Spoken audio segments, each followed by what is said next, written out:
I only got one thing to say to start this extravaganza today. I don't know where the Giants are going to go for their head coach. I know the one place they should not go for their next head coach, and I bring this up for a reason. This guy. There is no way on any planet where Bill Belichick should be the next head coach of the New York Football Giants. None. Belichick was asked about it yesterday during one of his press conferences and said, no, I'm not really interested. I'm not really thinking, or he didn't say he wasn't interested. He said, wasn't really thinking about it. We're looking ahead to whoever we're playing next. And there is rampant speculation about the idea of whether Bill Belichick could be the next head coach of the Giants. Over on Polymarket right now, he's at an 8% chance.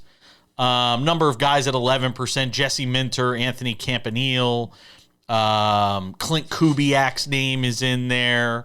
So Chris Shula. I don't even see Mike McCarthy's name, interestingly enough. But I'm sure there's places out there where Mike McCarthy's name is being mentioned. You know who else's name I haven't seen? Jason Garrett. I haven't seen that name brought up. I don't know if he even wants to be a head coach. But let me tell you who it can't be. It cannot be Bill Belichick. There is not a planet. There is not a scenario. Oh, let's get the band back together. 86 Giants. He was part of the staff and blah, blah, blah. No. I am not pairing that guy with my future franchise quarterback. I'm not doing it, Sam. I mean, it would go a lot better than it's gone at the University of North Carolina. I'll tell you this, Bill Belichick's a better candidate than Mike McCarthy is. No. That's 100%. What is the issue with Bill Belichick at North Carolina? What is the main issue that we always come back to? It's not his girlfriend as much as everyone wants it to be. That's just a fun story.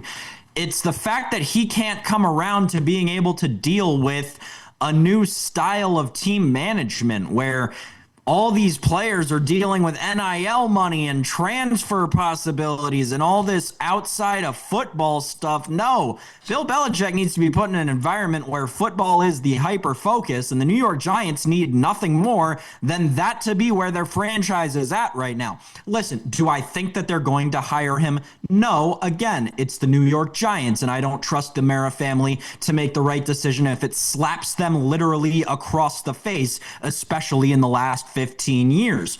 But it is the right answer. It is the objective best answer. The most established candidate by far is Bill Belichick. You're telling me you have a chance to bring a top 3 coach in the history of the sport into your building and you don't want to? That's a little crazy. No, I'll tell you why it's not crazy. He's out of touch. And look at what he did with the Patriots in the latter years of his time there. I mean, we all have seen what Mac Jones, everybody talks about Mac Jones with Kyle Shanahan and the San Francisco 49ers. How did Bill Belichick work with Mac Jones? How did Bill Belichick, what was that? He made the wild card. He made the playoffs with Mac Jones and a worse team than Mac Jones has around him now. I look at the latter years there. Also, what kind of power is he going to want? How much of a say is he going to want in personnel decisions? That's not happening. There is not a situation where I would allow him to do that. And I think the die has been cast on the idea of who sort of wagged the tail or who was the one responsible for bringing those championships to New England. And I think it's a bit more Tom Brady than it was Bill Belichick. I think it was a bit more of Tom Brady at the end of the day than it was Bill Belichick. I do not bring this guy into the fold. I do not have him. No way. No. Nope. First of all, there's way too many choices out there. There's way too many options out there for the New York Giants to say. And the Giants have not. And again, as much as you might want to say you don't trust the Giants and this and that, the Giants don't make these kind of impulsive decisions. The Giants aren't going to go.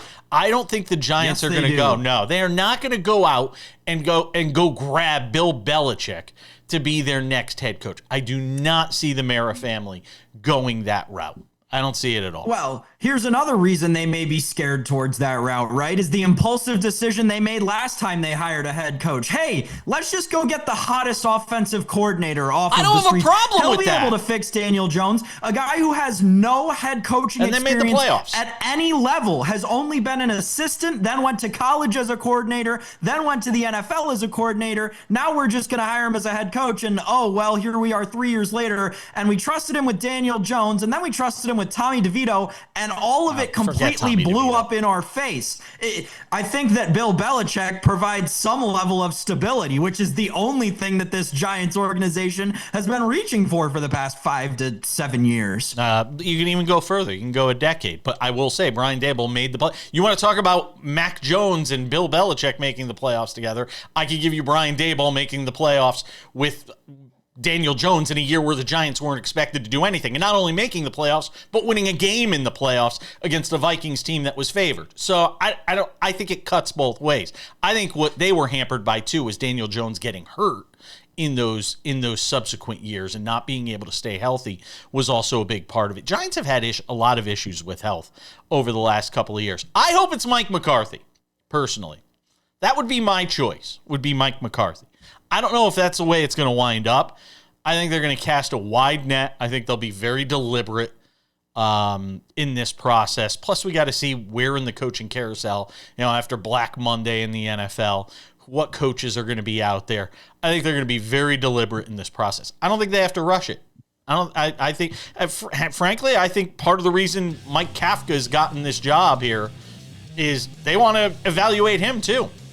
I think he'll get an opportunity here over the last 8 weeks of the season to find out what he can do. But no Bill Belichick. Sorry, Bill. You're not coming back to the NFL. Nobody's hiring you. I don't see it. Kurt Helin talks basketball next.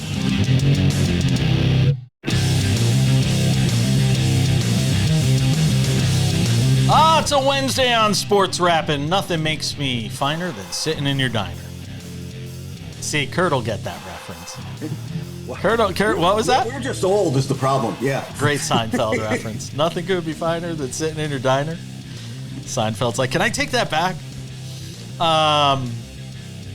So, we got some NBA to do. Kurt Helin, Pro Basketball Talk at NBCSports.com, hangs out with us every Wednesday on the show. Because I have blackmail material on him. Otherwise, why would anybody want to hang out with us every Wednesday on the show? So I will tell people in advance, Kurt and I basically did what we're about to do on the show. Kurt and I actually did. I always have a pet peeve of people in radio and TV. Don't do the show in the green room. Like so many times during the break, we wind up having these amazing conversations that you don't see on television or on YouTube or wherever you consume the show because we wind up doing it during the breaks. Well, Kurt and I did one better last night. We didn't just do this segment in the green room. We did it via text message with each other. Yeah. Talking about Nico Harrison getting fired. And Kurt, look, here's my problem with it. We can get into the good and bad of trading away Luka Doncic, and obviously so far it's been mostly bad. My issue with this is Patrick Dumont, the governor of the Mavericks, no culpability whatsoever. Yeah. They've just rolled the bus back and forth over Nico Harrison. I could see the tread marks on his back. And they've basically taken all of the responsibility and thrown it on him when they had to have signed off on this. So when I see this open letter and all of this, I'm sorry, I'm not buying it. I think it's absolute BS, the way that Harrison's been treated and the fact they didn't even give this a chance. Here over the, after 11 games, you decide to get rid of the guy, Kurt. I am with you on part of that, more than I think you realize. I'm with you on Dumont not taking responsibility. Look, this does not happen when he gets, he has to sign off on this.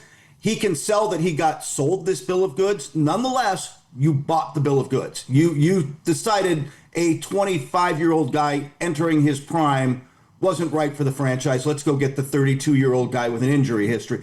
Like, we can go down that road, and that open letter does not accept responsibility. It does say, hey, we're going to find a way to win, but he doesn't own the mistake. And that's it.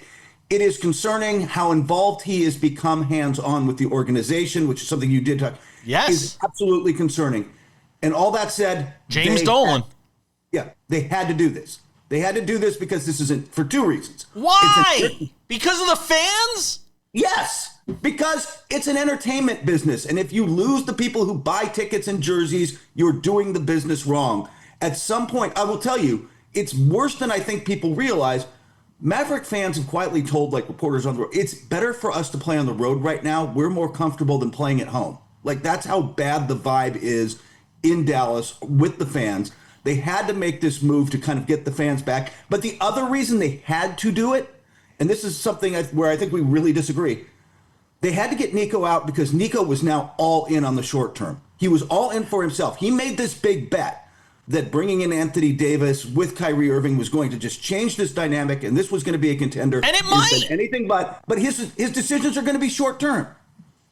So that leads into my question about this whole thing, Kurt, because something that you and I have talked about on this very show with regard to the Mavericks this season is obviously Cooper Flagg and him playing in this weird out of position space. Now that the Mavericks are starting anew and seemingly entering this new era of Maverick basketball, do you expect Anthony Davis and maybe even Kyrie Irving to get moved off of this roster and Cooper Flagg to actually get minutes at center? Or are they going to continue to hinder his growth and try and win now? What I think they should do and what they're going to do are different things. I will just tell you, talking to people around the league, Jason wins. They are going to let this play. They think, hey, man, we get this team healthy, we're pretty good. Now, pretty good in the West right now is an issue because Denver and Oklahoma City are very, very good, and the Spurs are starting to look very good, and we could go on down the line. But they want to see, look, Mike Finley and Riccardi, who've taken over the team as in the interim and probably until the offseason, at least most of this season, look, they're going to see how this plays out. They still believe this is a pretty good team once you get Kyrie back and you get Anthony Davis in there and get Flagg. And it might be better. It absolutely might be better. But here's the thing. I think you got to do this now because you control your 2026 first-round draft pick and you do not control 27 through 30. If you are going to start to retool this team, you might not be able to trade Anthony Davis at the deadline for a decent package, and you might not pull this off. But you have got to start going down that road. You've got to start retooling now to get this built around Cooper Flagg and not do the Spurs thing, man. Then the Dallas fans will be good with that. You get Wemby, you take a few years. You're not that good. You get some other draft picks. You do what you can to build this thing out, and then you become good. I think they've got to do that with Flagg. By the way, I don't want to hear Cooper Flagg's parents whining about, our son shouldn't have to deal with the fire Nico. You know what? Your son made the decision to go into the NBA. Shut up. I don't want to hear you. I don't want to hear you. Your son's making 9 digits a year stop. Just stop. Seriously. As a 19-year-old. As a 19-year-old. I know. It's insane. I just, look, the thing for me is, this feels, when I see the Patrick Dumont stuff, I have PTSD from the years of James Dolan being so intimately involved with the Knicks and 2 decades of ineptitude from that franchise. And when I see Patrick Dumont, who's a Las Vegas Sands, he's a business magnate, casino magnate, getting involved in this way, I think bad things for the Mavericks and their fans. By the way, the other reason they kind of had to get the fans back, they're trying to get a new arena built, which is they're going to ask for money and some sort of vote. So they had to do it for that. But yeah, look, that concern is a legitimate one, and we're going to see every owner has a learning curve. Some owners, it's really fast. If you go to Sacramento, it's really slow. It's still going on. So hopefully it's not that. If they didn't get the arena deal that they wanted, is there a chance they move to Vegas? I think it's highly unlikely. I don't know that Adam Silver's going to let that happen in that big a market. People don't realize when Sacramento was sold to Vivek Ranadive and wasn't moved to Seattle, that was a lot of Adam Silver. He hates to see teams move. New Orleans might ultimately be the exception to that. That's a whole different conversation. But I think he'd fight to keep a team in as big a market as Dallas. I think we'll see. We'll see. Obviously they have Vegas connections. There's a lot more to get to from around the league, and we're going to hold Kurt Helin over for one more segment. I want to get his thoughts on the Spurs Wemby, the adjustments that have already been made, the way teams adjusted to him, now the way he's performing. And I said when De'Aaron Fox comes back, it's going to unleash him. Oh, I was right, it has. Sam's got a question about Cade Cunningham. That's a tease. It's a forward tease for Sam. We'll get to it all next.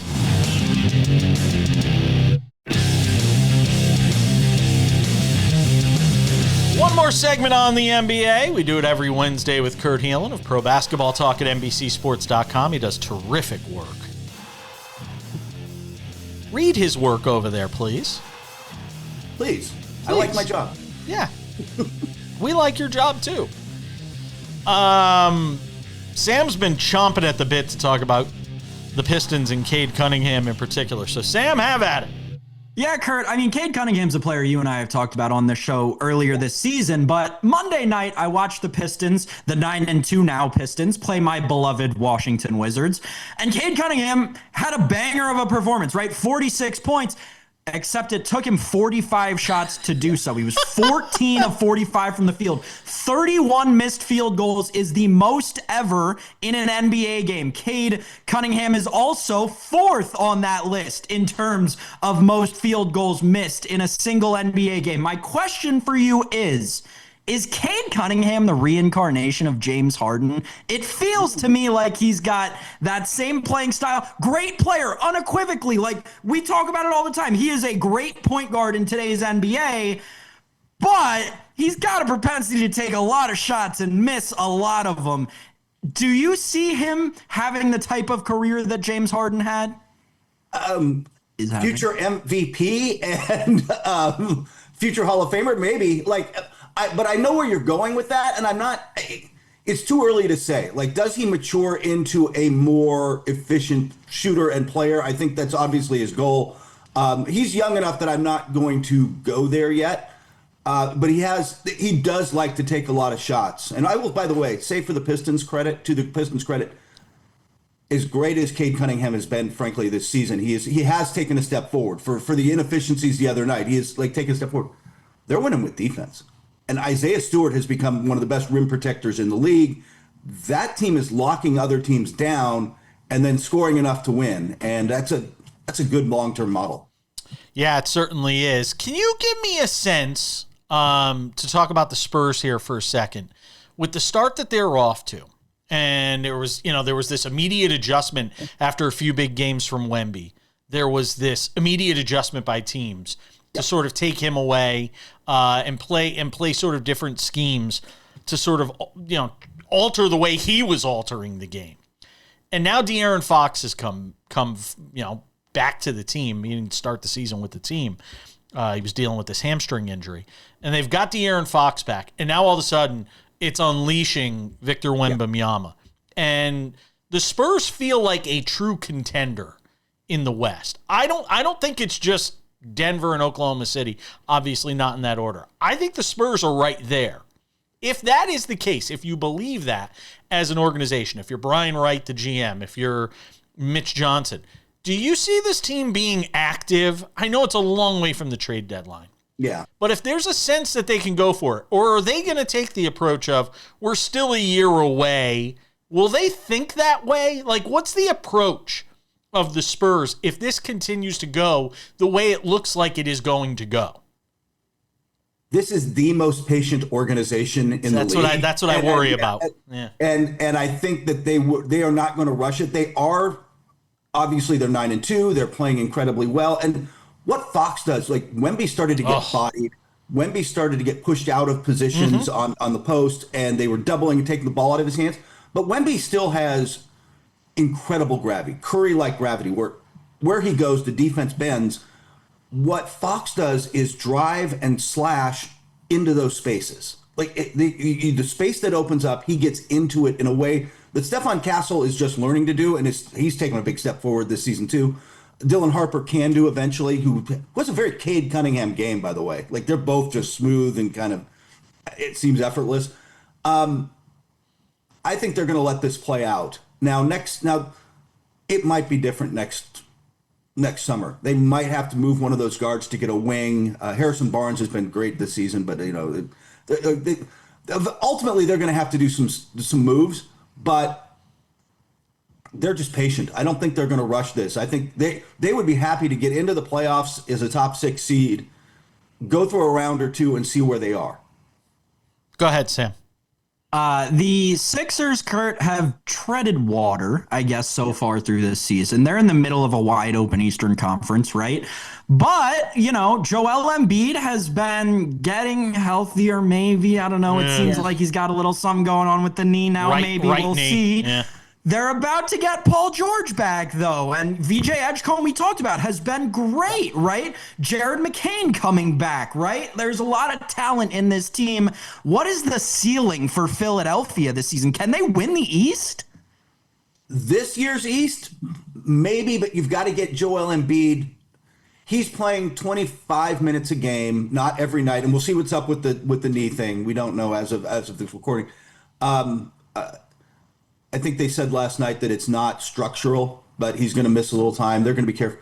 You've going to ultimately, as great as the backcourt has been, as great as Tyrese Maxey has been, you've got to get this. You've got to get 30 minutes of, if not MVP quality Embiid, something pretty close to that. And I'm not sure that's there, but we'll see. In this East with Paul George, if Paul George comes back and is willing to, it's a weird thing to say about Paul George. If he's willing to play his role, if he's willing to kind of not be the guy and play into his role and get you, but still get you 17 and some good defense a night, maybe suddenly that's a pretty good team in a conference where as good as the Knicks and Cavaliers are, whichever team you like and trust more in the playoffs, they're both flawed.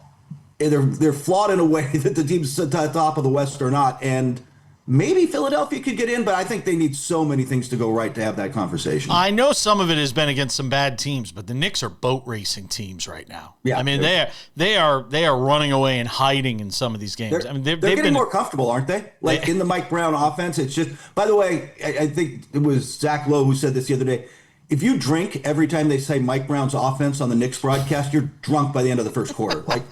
But they really are starting to feel more comfortable. And the other thing they're doing is they're getting to rest their center. They're not right. You're playing Cat all these minutes, but Mitchell Robinson is getting a chance to rest, and you need him in the playoffs because when he is out there with them, then they truly are elite and probably are the best team in the East. But we'll see. And by the way, kudos to the Atlanta Hawks, because they're playing without Trae Young right now, and they have been very competitive, high energy. They've won a couple of games here over the last couple of days. They beat the Clippers in L.A. The other night. I mean, I've been impressed with the Hawks without Trae Young being able to just sort of talk about treading water at 6-5 on the season. And by the way, Orlando very disappointing out of the gate at 5-6. We don't have enough time to make fun of them, but 5-6 out of the gate. No bueno there. We got to go. Kurt Helin, Pro Basketball Talk at NBCSports.com. Always appreciate it, my friend. Take care. Coming up in 10 minutes, some thoughts on the MLB Awards season. Manager of the Year, same as it ever was. As the Talking Heads once said. It's a Talking Heads reference for Sam. Let's talk some NFL. Some Wednesday news and notes. The season is over for Travis Hunter, Sam Yarnell. How do we grade the rookie season for Travis Hunter? F. Really? Minus.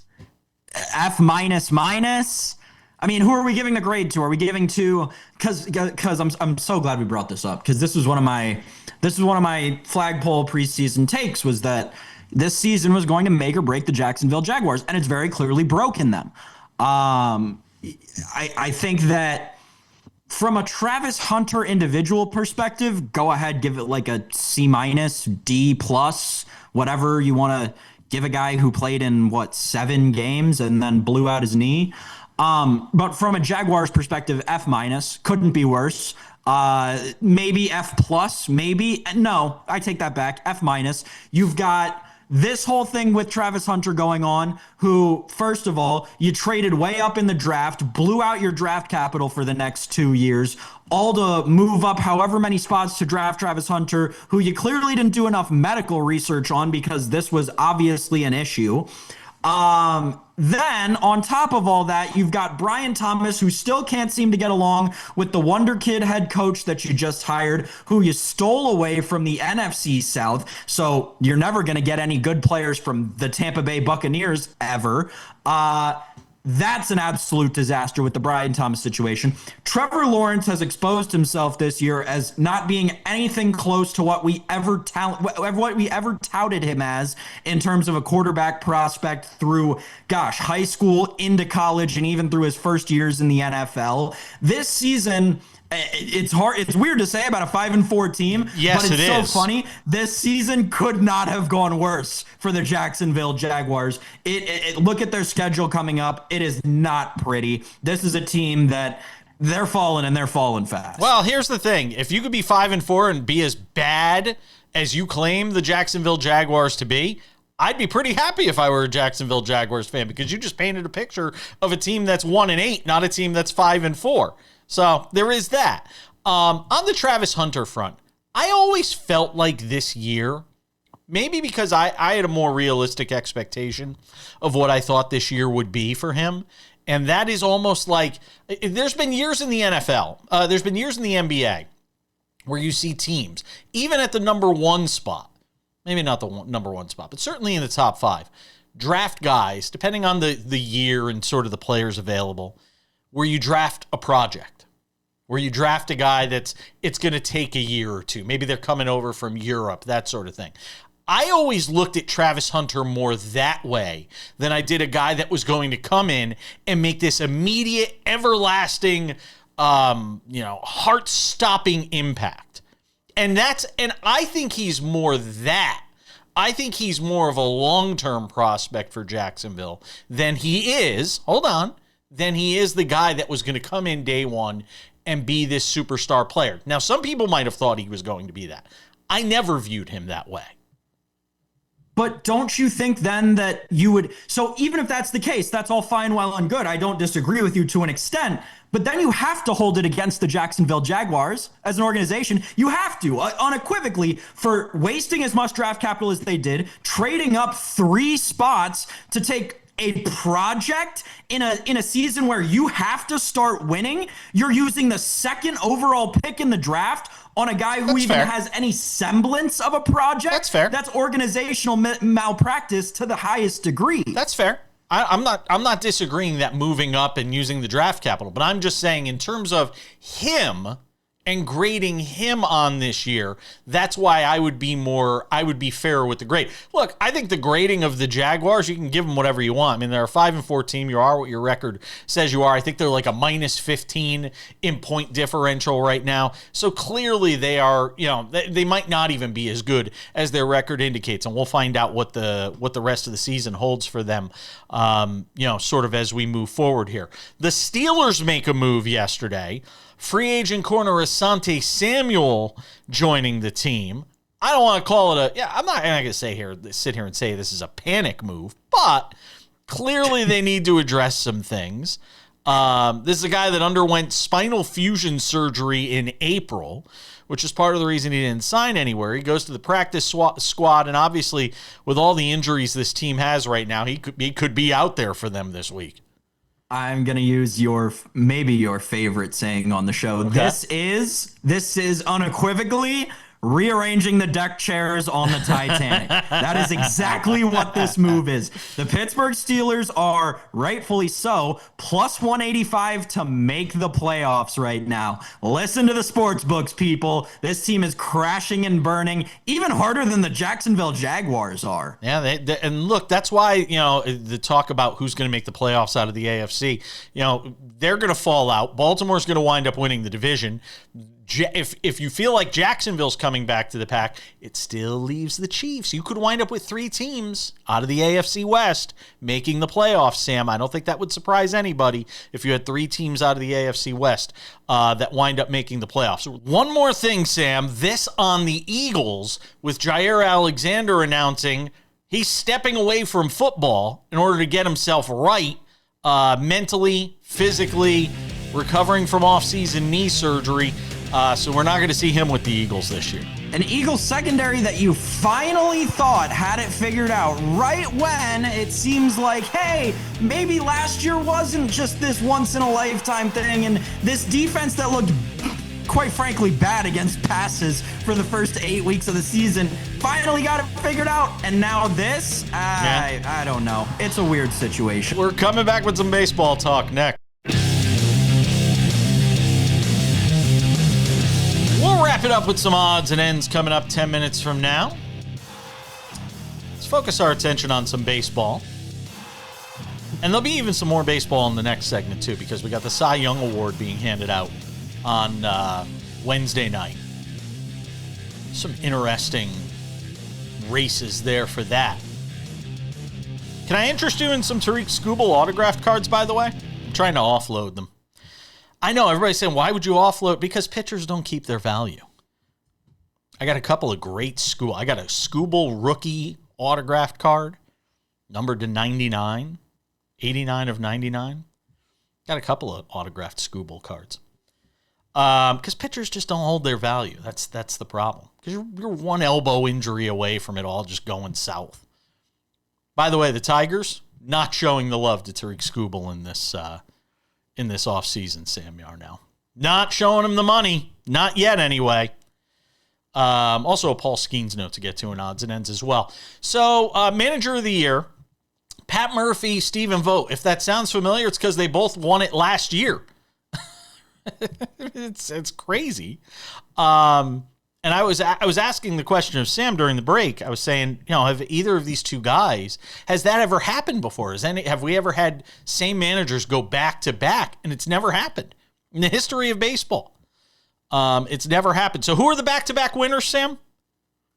Kevin Cash won it back-to-back years in the American League, 2020 and 2021. And then good old Bobby Cox won the National League Manager of the Year back-to-back years in 2004 and then again in 2005.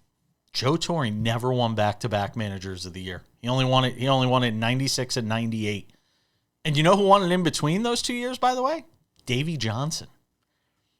Great Who manager. Also won it, I believe, in 2012 in the National League. I believe he may be one of the few who's won Manager of the Year in both leagues. It's an interesting one. Now you got me looking. Let me see. Zim in the Zim. Tommy Davey Jones. Yeah, won it in 2012 with the Nats. Yep. And then won it in the American League. That is a rare feat. Pretty amazing stuff. Well, three managers have done it, I can tell. MVP award will be announced on Thursday, but apparently we already know who's won it because the markets wildly dropped and rose in both directions over on Polymarket on Wednesday, or Tuesday or Wednesday. I forget what day it was. But the markets dramatically shifted. Aaron Judge was like a 66% favorite on the 7th of November to win it. That number rose exponentially. He is now a 97% chance to win MVP, Sam Yarnell, in the MVP market over on Polymarket. Your level of surprise? Do I really trust it? No, is the honest answer. You still think it's Cal Raleigh? Do I think that they know anything different than they knew the day the season ended? No. While they may have more opinion that Aaron Judge is going to win it, sure. I think they kept that number open through the majority of the postseason, and FanDuel had it up to like minus 300 for Judge by the ALCS. So I would be surprised if Cal Raleigh won it. I said this in the middle of the season, right? It would be incredibly surprising if Cal Raleigh won it. He deserves it. There's no question about it. It would be surprising beyond belief if he actually won the award. 66% on, let me just make sure I have this right. 66% on the 7th to 96.8% yesterday. Just somebody had to have some inside information for a leap that big, though. Somebody's got to have some inside information, you would think. it could just be dissident pricing. Like they could just be trying to draw people away from attacking that market in any certain way. Yeah, because nobody's going to bet on Cal Raleigh right now. If you were going to bet on Cal Raleigh, if you were going to take any shares of Cal Raleigh, you either did it when the number was insane when all of this was just getting started, or you did it late enough in the season that you don't really care about hedging your bet or going the other way at this point. They're just trying to price averse people away from Aaron Judge. By the way, the Cardinals talking about a possible trade, possibly moving away from Nolan Arenado in this offseason. Sonny Gray wants to stay with the team. That news coming out about the Cardinals. Where would Arenado be a good fit next year, Sam? I don't know. I mean, how much does he have left in the Paul tank? Goldschmidt vibes. Question. It sort of has Paul Goldschmidt vibes to me, though, that he goes somewhere next year and sort of is that kind of player. I could see him being, a Dodger, quite frankly. I could see him trying to ring chase with the Dodgers, a guy who's never really, quite frankly, been on a competitive team. I'm sorry, Cardinal fans. I really am, but it's the truth. You think about Nolan Arenado, a guy who's always wanted to win, went to St. Louis with the intention of winning, and obviously that completely blew up in his face. Everyone thought he was going to get traded at the beginning of this season. I was beyond surprised when it didn't happen, and then the Cardinals went on that little run and tried to back their way into the playoffs.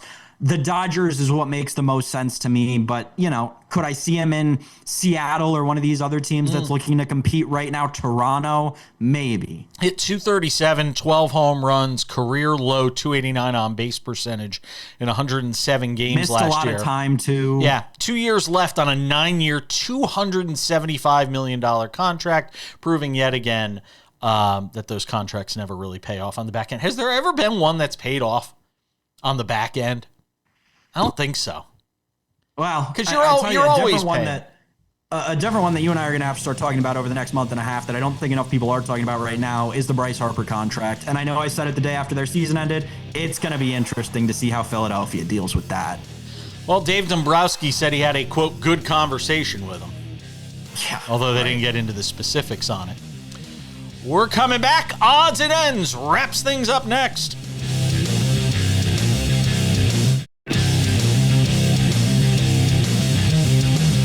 All right, just about time to put the wraps on this baby for a Wednesday.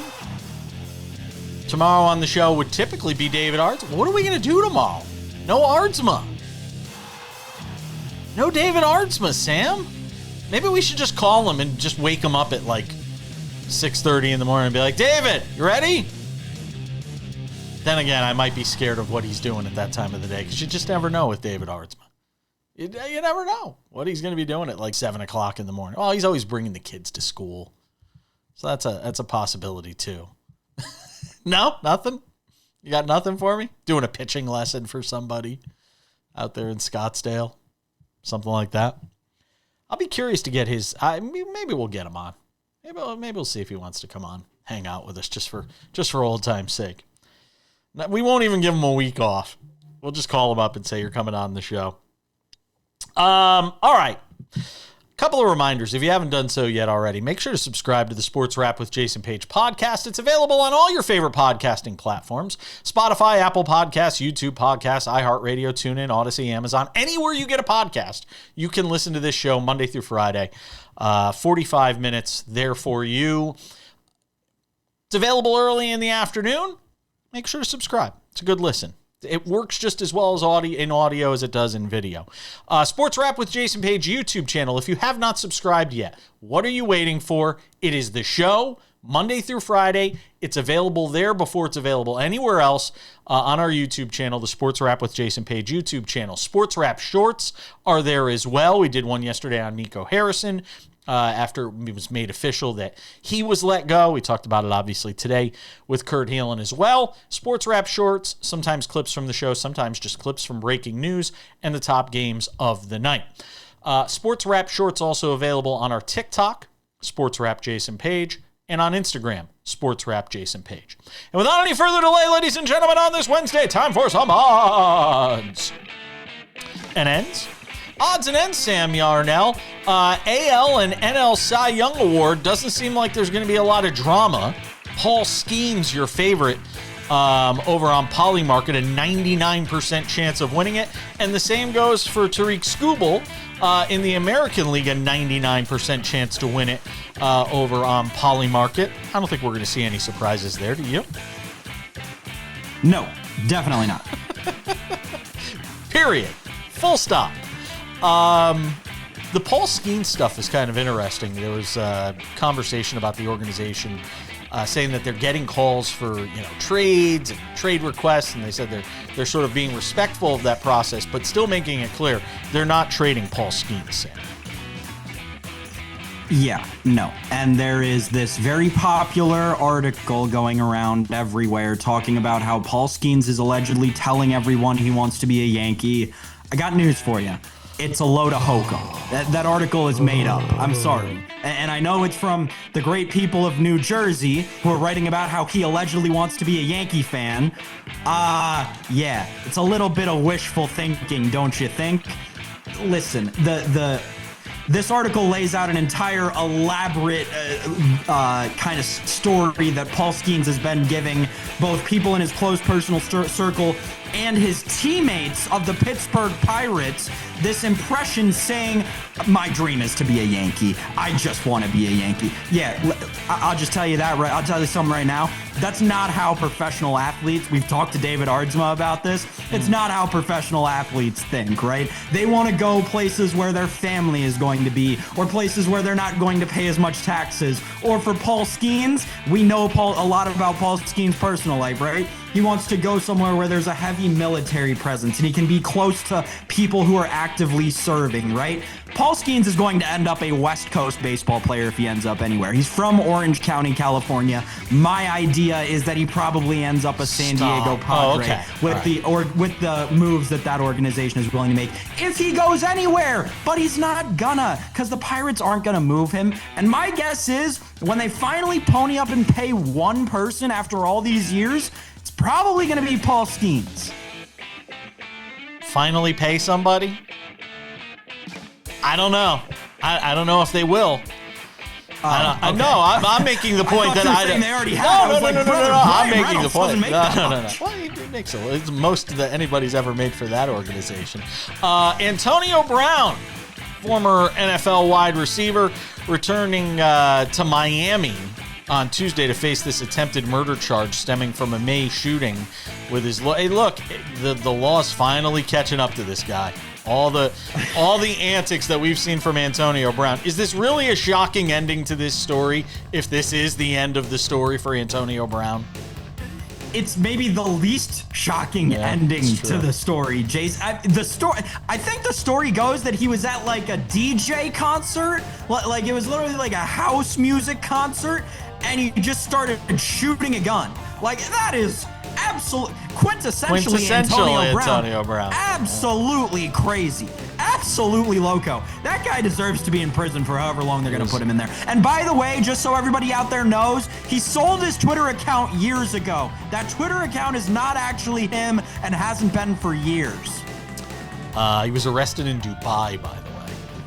Even Dubai was like, peace out, man. You could have him. Dubai was like, you could have him. Take them back, please. We don't need them. It's going to put a wrap on it for this Wednesday edition of the show. I don't make light of anybody's misery, but if there is anybody, Antonio Brown might be the guy. I'm not going to do a Michelle Beadle and say I was praying for his downfall, like she said about Stephen A. Smith. Boy, did he roast her. Wow, and Beadle's my gal. Oh boy, Stephen A. Smith. Whew. He went next level on that stuff. Oh, we're out of time. Thanks to Kurt Helin. We'll see you all tomorrow. Hi there. I'm Jason Page. You like what you're watching? Subscribe. We've got SportsWrap shorts on this channel. We've got the show. We've got clips from the show. What else do you have to do? You probably follow a lot of other things that aren't half as they're not half as exciting as this show is. So what are you waiting for? Click the subscribe button. Follow the channel, watch the content. Bye.